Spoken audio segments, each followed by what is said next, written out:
नमस्कार दोस्तों, एक बार फिर से मैं आप सभी का स्वागत करता हूं। देखिए साथियों, आज हम पढ़ेंगे प्रश्नावली 1.4 का तीसरा प्रश्न। कौन सा प्रश्न? तीसरा प्रश्न। देखिए साथियों, यह आपके प्रश्नावली 1 का कौन सा प्रश्न है? लास्ट प्रश्न है। कौन सा प्रश्न है? लास्ट प्रश्न है। इसके बाद में हम दूसरी प्रश्नावली स्टार्ट करेंगे। तो चलिए शुरुआत करते हैं। इससे पहले मैं आपको बता दूं, देखिए साथियों, यह प्रश्न देखने के बाद में आपका एक टेस्ट लिया जाएगा।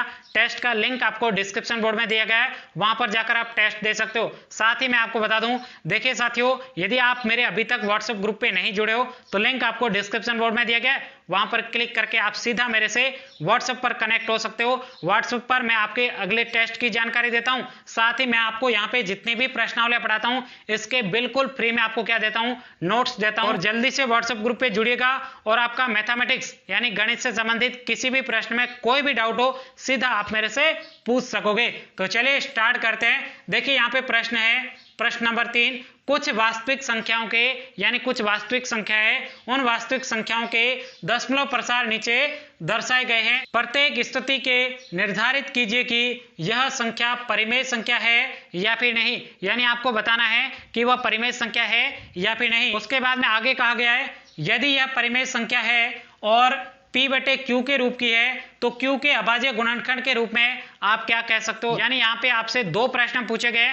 पहला प्रश्न पूछा गया है कि यहाँ पे जो संख्या दे रखी है वो परिमेय संख्या है या फिर नहीं, और यदि परिमेय संख्या है और उसे P बटे Q के रूप में लिखा जा सकता है तो Q के यानी हर के अभाज्य गुणनखंड के रूप में आप क्या कह सकते हो, इसके बारे में पूछा गया है। तो चलिए इस प्रश्न को सॉल्व करते हैं। तो देखिए, इस प्रश्न को करने से पहले इस प्रश्न से जुड़ी हुई बेसिक परिभाषाएं बता देता हूं, उसके बाद में यह प्रश्न करना आपके लिए क्या हो जाएगा, बिल्कुल सरल हो जाएगा। तो चलिए, सबसे पहले आपको दशमलव प्रसार दिया गया है। यह दशमलव प्रसार आपके दो प्रकार का होता है, पहला होता है अशांत, दूसरा होता है अशांत। फिर ये जो अशांत दशमलव प्रसार ये आपके दो प्रकार का होता है, अशांत आवर्ती दशमलव प्रसार और दूसरा होता है अशांत अनावर्ती दशमलव प्रसार। अब आपको इसको कैसे पहचाना है तो ध्यान से सुनिएगा, बिल्कुल सरल तरीके से मैं आपको समझाता हूं। यहाँ पे देखिए, जो शांत दशमलव प्रसार है इसको आपको देखने के लिए दशमलव देखना है और उसके बाद में यहाँ पे कोई भी दशमलव के बाद में संख्या दे रखी है और उसके बाद में यदि आपको इस प्रकार से डॉट डॉट लिखा हुआ नहीं दिखाई दे, इसका मतलब इसका दशमलव प्रसार कैसा है, शांत है। यानी आपको सिर्फ इतना ही देखना है कि संख्या के पीछे यदि डॉट डॉट नहीं आ रहा है, इसका मतलब इसका दशमलव प्रसार कैसा होगा, शांत होगा। यह बात आपको समझ में आई। और दूसरी बात बताता हूं, यहां पे आपको दिखाई दे रहा है अशांत आवर्ती दशमलव प्रसार, इसको आपको कैसे पहचानना है तो ध्यान से देखिएगा। यहां पे आपको दशमलव लिखा हुआ दिखाई देगा और उसके बाद में यहां पे कैसे भी कोई भी संख्या दे रखी है, उसके बाद में यदि इसके ऊपर बार लिखा हुआ है, इसका मतलब आपके इसका दशमलव प्रसार कैसा होगा, अशांत आवर्ती दशमलव प्रसार होगा। यानी इस संख्या की क्या हो रही है, बार बार आवर्ती हो रही है। एक और पहचानने की तरीका बताता हूं, यहां पे आपके दशमलव लिखा होगा और उसके बाद में जैसे 3 3 3 और उसके बाद में यहां पे क्या लिखा होगा, डॉट डॉट लिखा होगा। इसका मतलब यहां पे देखिए क्या हो रहा है, दशमलव के बाद में डॉट डॉट लिखा हो रहा है और डॉट डॉट में देखोगे आप एक ही अंक बार बार आ रहा है, तो इसका मतलब भी आपके क्या होगा, अशांत आवर्ती दशमलव प्रसार। कैसा होगा, अशांत आवर्ती दशमलव प्रसार। तो देखिए, अब बात करते हैं अशांत अनावर्ती दशमलव प्रसार की। इसमें क्या होगा, यहाँ पे दशमलव होगा और उसके बाद में 2 3 5 7 11 13 17 19 23 इस प्रकार से संख्या बढ़ती जाएगी। यानी यहाँ पे किसी भी संख्या की पुनरावृत्ति नहीं होगी, यानी कोई भी पैटर्न फिक्स नहीं होगा। जबकि यहाँ पे आप देख सकते हो, जैसे यहाँ पे भी संख्या लिखी हो सकती है 2 3 5, उसके बाद वापस 2 3 5, उसके बाद वापस 2 3 5, इस प्रकार से आपके डॉट डॉट के रूप में लिखी हुई हो सकती है। तो चलिए, अब मैं आपको बिल्कुल सरल तरीके से तीनों में अंतर बता देता हूं। तो उससे पहले मैं आपको बता दूं, यह दोनों संख्या कैसी आपके परिमेय संख्या है। कैसी संख्या है, परिमेय संख्या है। यानी आपके शांत दशमलव और अशांत आवर्ती दशमलव संख्या कैसी होती है, परिमेय संख्या होती है। और जो अशांत अनावर्ती दशमलव प्रसार है यह आपके कैसा होता है, अपरिमेय संख्या होता है। कैसा होता है, अपरिमेय संख्या होता है। अपरिमेय का मतलब है इसे हम P बटे Q के रूप में लिख ही नहीं सकते। बात आई आपको समझ में, इसको हम P बटे Q के रूप में नहीं लिख सकते, जबकि शांत और अशांत आवर्ती दशमलव को हम P बटे Q के रूप में लिख सकते हैं। इसलिए ये दोनों कैसे हो जाएंगे, परिमेय संख्या हो जाएंगे।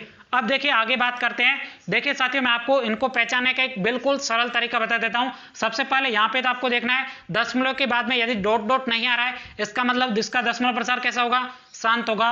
और उसके बाद में ये जो अशांत आवर्ती दशमलव प्रसार है, इसके ऊपर सबसे पहले आपको देखना है, यदि किसी संख्या पे बार है इसका मतलब उसका दशमलव प्रसार कैसा होगा, अशांत आवर्ती होगा। और जो आपके दूसरा पहचानने का तरीका है उसमें आपको क्या करना है, यदि दशमलव के बाद में कोई संख्या एक बार आ रही है और उसके बाद में आपके डॉट डॉट लिखा हुआ है और संख्या एक ही बार रिपीट हो रही है, यानी संख्या का कोई पैटर्न रिपीट हो रहा है, इसका मतलब भी आपके क्या होगा, अशांत आवर्ती दशमलव प्रसार होगा। यानी आप यहाँ पे देख सकते हो 235, 235, 235, इस प्रकार से क्या हो रहा है, पैटर्न फिक्स हो रहा है। इसका मतलब इसका दशमलव प्रसार कैसा होगा, अशांत आवर्ती होगा। कैसा होगा, अशांत आवर्ती। और इसमें तो कोई पैटर्न फिक्स ही नहीं होता है, यानी यहाँ पे आपको कोई भी संख्या दे रखी है और उसके बाद में डॉट डॉट लिखा हुआ दिखाई दे रहा है, कोई भी संख्या यदि आपके पैटर्न फिक्स नहीं आ रहा है, यानी किसी भी संख्या की पुनरावृत्ति नहीं हो रही है, इसका मतलब उसका दशमलव प्रसार कैसा होगा, अशांत अनावर्ती होगा। अब बिल्कुल 2 सेकंड में आपके इन प्रश्नों को क्या कर देते हैं, सोल्व कर देते हैं। चलिए स्टार्ट करते हैं। सबसे पहले देखिए क्या इस संख्या के बाद में डॉट डॉट आ रहा है, नहीं आ रहा है, इसका मतलब इसका दशमलव प्रसार कैसा होगा, जल्दी से बताओ। अभी मैंने यहाँ पे बताया जिसके पीछे दशमलव के बाद में डॉट डॉट नहीं आए तो वो संख्या शांत है। तो चलिए यहाँ पे लिखते हैं इस संख्या का दशमलव प्रसार कैसा है, शांत है।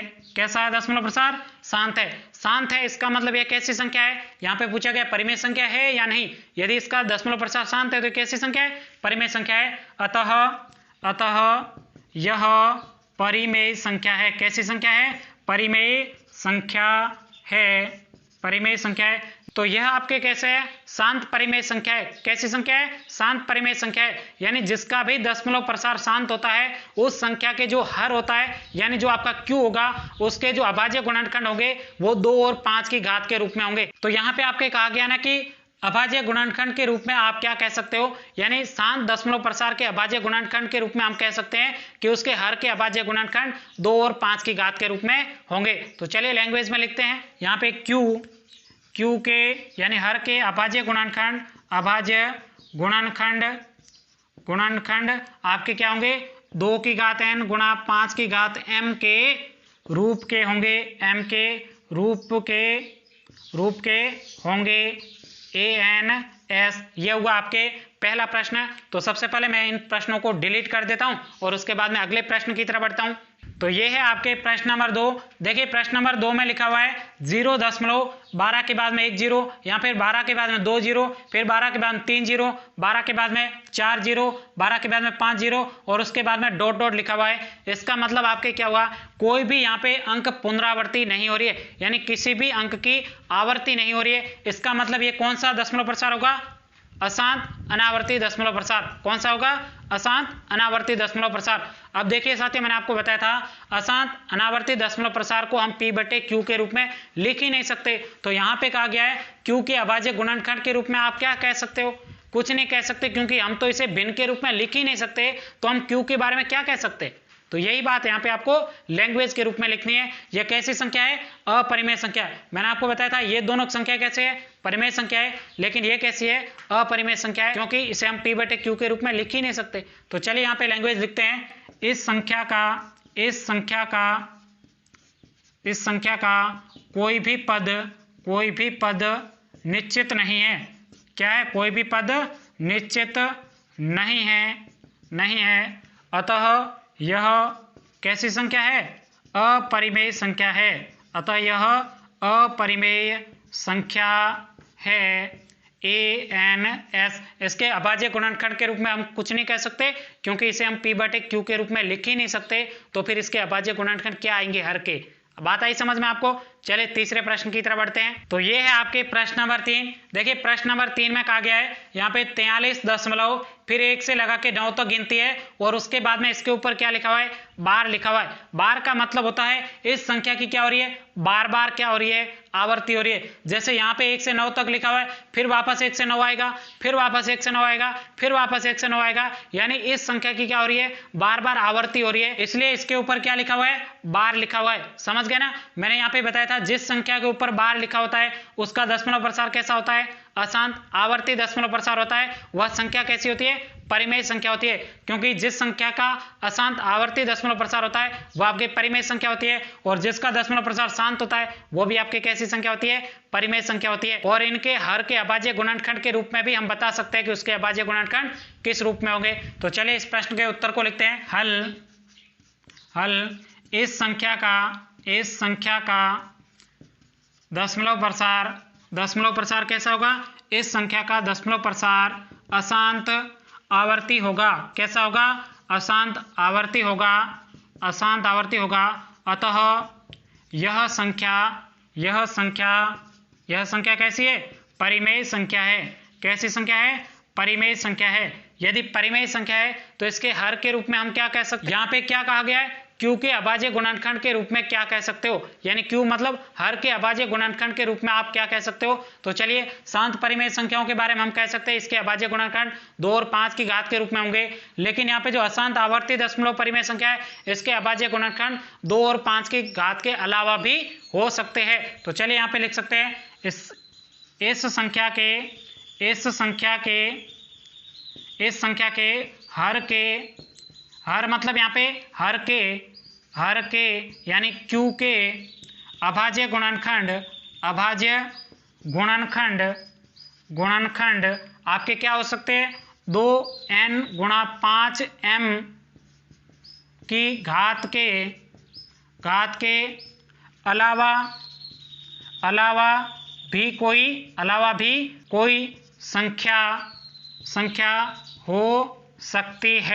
हो सकती है। यानी यहाँ पे आपके इस संख्या के अभाज्य गुणनखंड है 2 और 5 की घात के अलावा भी हर में कोई भी अभाज्य गुणनखंड हो सकता है। इसलिए इस संख्या का दशमलव प्रसार कैसा है? अशांत आवर्ती दशमलव प्रसार है। तो चलिए मैं उम्मीद करता हूं यह पूरा प्रश्न आपको समझ में आया होगा, और इस प्रश्न के साथ में आपकी पहली प्रश्नावली के पूरे प्रश्न क्या हो गए मैंने करा दिए। और साथियों उम्मीद करता हूं यह पूरी प्रश्नावली आपको अच्छे तरीके से समझ में आई होगी। यदि समझ में आई है तो कमेंट्स करके मुझे जरूर बताइएगा, और इस वीडियो को लाइक करिए। चैनल पर पहली बार है चैनल को जरूर सब्सक्राइब करिएगा। तो साथियों आज के इस वीडियो में इतना ही। थैंक यू, टेक केयर, जय हिंद।